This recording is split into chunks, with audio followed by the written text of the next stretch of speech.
Saya Bahar bin Smith bersumpah demi Allah, selama kedua mata saya masih terbuka untuk melihat kemungkaran dan kezaliman, maka selama itu saya tidak akan pernah tunduk kepada kemungkaran dan kezaliman tersebut. Itu sumpah saya. Nanti suatu saat kasus seperti ini akan menimpa Anda. Kalau Anda sewenang-wenang terhadap orang, suatu saat Anda tidak di situ, menimpa Anda bahaya. Sebab itu dari sekarang harus benar nih menegakkan hukum. Kalau orang tidak salah, jangan. Jadi, kalau misalkan seorang Habib Bahar Smith menyampaikan pernyataan adanya tanda-tanda penyiksaan, bukankah sebelumnya berita demikian banyak menyampaikan itu? Di media sosial, timbul kegaduhan di media sosial, banyak pertentangan pro kontra. Bukankah pula pihak keluarga korban didampingi pengacaranya, ya, Saudara Aziz, menyampaikan hal tersebut secara resmi dengan para anggota dewan saat audiensi di Komisi 3. Disampaikan secara resmi.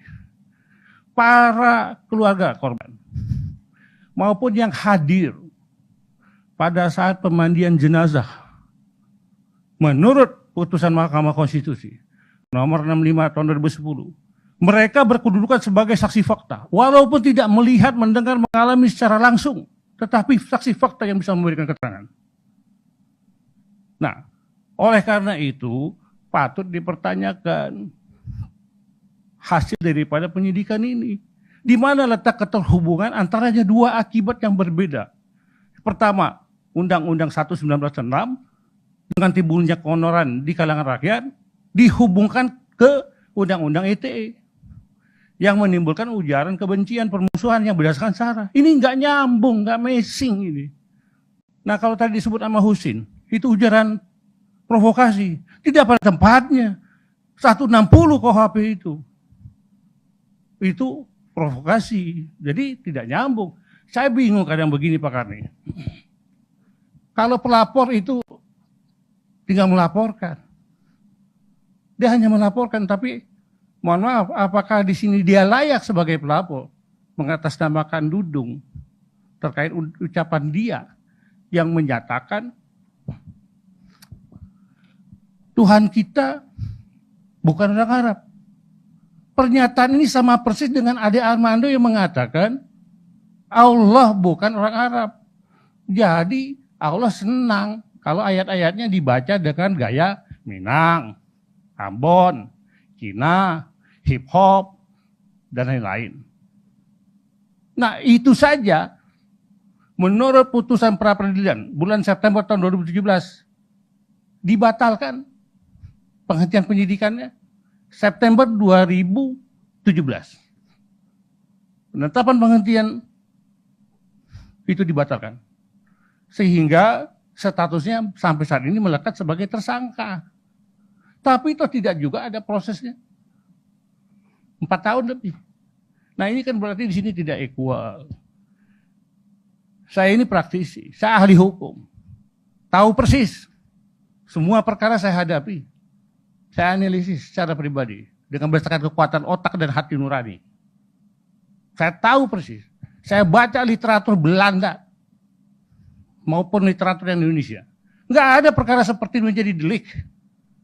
Nah, di sini kalau kita mengacu kepada pendekatan teoritis, inilah sistem hukum kita yang demikian rapuh lemah.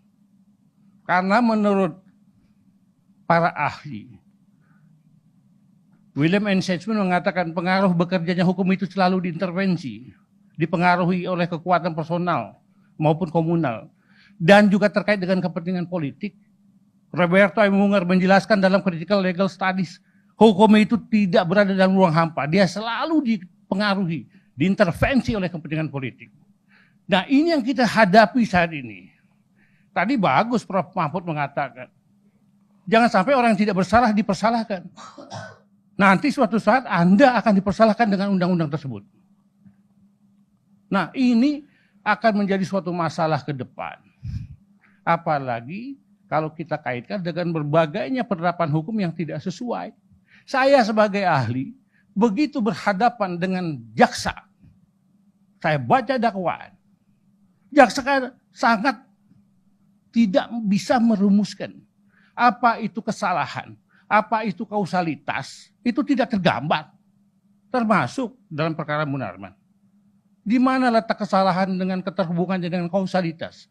Pada kasus Habib Bahar Smith. Di mana letak kausalitasnya antara pernyataan dengan timbulnya akibat antara actus reus mens rea dengan pertanggungjawaban pidana yang diterapkan kepada dia? Tidak ada. Sulit kita memahami itu. Karena saya selalu berpandangan secara objektif. Baik. Dengan literatur. Kalau misalkan hal ini diteliti, ditelaah lebih lanjut, di situ akan ketemu permasalahannya. Inilah yang dipahami oleh masyarakat sebagai kriminalisasi.